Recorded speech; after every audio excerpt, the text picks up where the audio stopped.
অযত্ন অবহেলায় নষ্ট হচ্ছে কুষ্টিয়ায় মহান মুক্তিযুদ্ধের স্মৃতিচিহ্নগুলো। বধ্যভূমিগুলো রক্ষণাবেক্ষণে নেওয়া হয় না কোনো ব্যবস্থা। অপরিচ্ছন্ন থাকায় বসে বখাটেদের আড্ডা। 1971 সালে মুক্তিযুদ্ধ শুরুর পর পাকিস্তান বাহিনী কুষ্টিয়া সদর উপজেলার ভিত্তিপাড়ায় স্থাপন করেছিল একটি নির্যাতন ক্যাম্প। সন্দেহভাজন মুক্তিযোদ্ধা ও সাধারণ মানুষকে ধরে এনে এখানে চালানো হতো নির্মম নির্যাতন। বীর মুক্তিযোদ্ধা আব্দুল লতিফ বিশ্বাসের বয়ানে উঠে আসে সেই ভয়াল দিনের স্মৃতি। ইতিহাস রক্ষায় দ্রুত উদ্যোগ নেয়ার দাবি জানিয়েছেন মুক্তিযোদ্ধারা।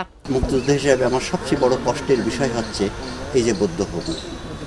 এই বৌদ্ধভূমি যতদিন আছে 71 ততদিন আছে। ইতিহাস সংরক্ষণ করার জন্য এগুলো যদি ধারণ করে সত্যিকার পদক্ষেপ গ্রহণ করে, তাহলে আমার মনে হয় বাংলাদেশের সঠিক ইতিহাস ভবিষ্যৎ প্রজন্মরা জানতে পারবে, বুঝতে পারবে।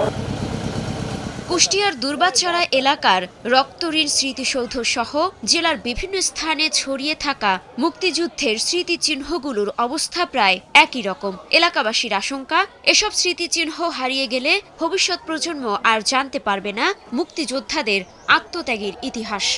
বেশিরভাগ জায়গায় এই স্মৃতিগুলোই নষ্ট হয়ে যাচ্ছে, ভেঙে গেছে, রং চটে গেছে।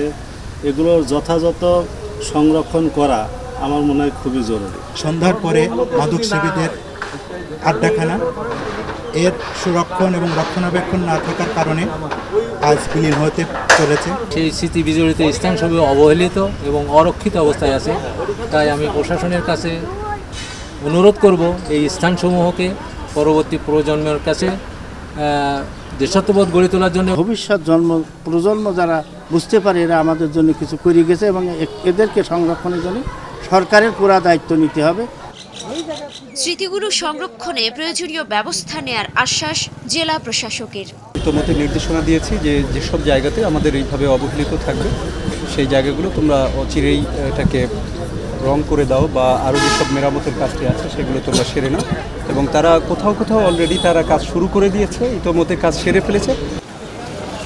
71-এর স্মৃতি সংরক্ষণে দ্রুত পদক্ষেপ নেয়ার প্রত্যাশা মুক্তিযোদ্ধাদের।